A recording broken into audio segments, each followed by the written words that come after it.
जय माता दी दोस्तों, आज हम श्रवण करेंगे श्री दुर्गा सप्तशती पाठ के 6वें अध्याय का।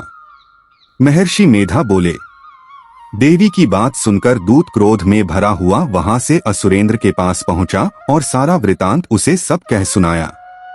दूत की बात सुन असुरेंद्र के क्रोध का पारावार न रहा और उसने अपने सेनापति धूम्रलोचन से कहा, धूम्रलोचन, तुम अपनी सेना सहित शीघ्र वहां जाओ और उस दुष्टा के केशों को पकड़कर उसे घसीटते हुए यहाँ ले आओ।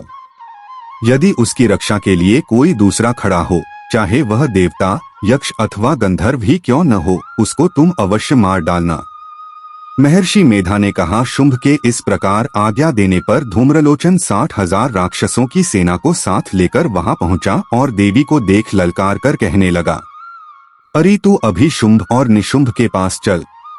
यदि तू प्रसन्नता पूर्वक मेरे साथ न चलेगी तो मैं तेरे केशों को पकड़कर घसीटता हुआ तुझे ले चलूंगा।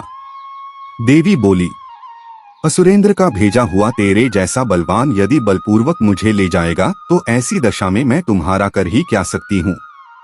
महर्षि मेघा ने कहा। ऐसा कहने पर धूम्रलोचन उसकी ओर लपका, किंतु देवी ने उसे अपनी हुंकार से ही भस्म कर डाला।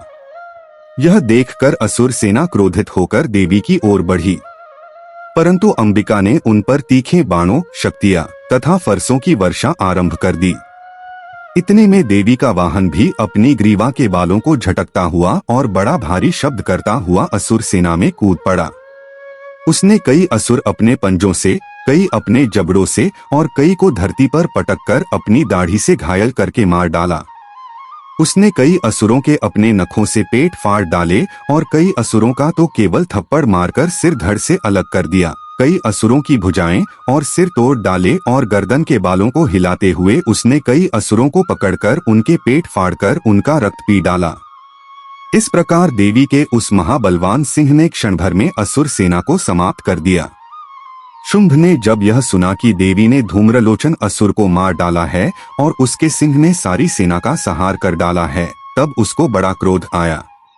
उसके मारे क्रोध के होठ फड़कने लगे और उसने चंड और मुंड नामक महासुरों को आज्ञा दी है, चंड, हे मुंड, तुम अपने साथ एक बड़ी सेना लेकर वहां जाओ और उस देवी के बाल पकड़कर उसे बांधकर तुरंत यहाँ ले आओ।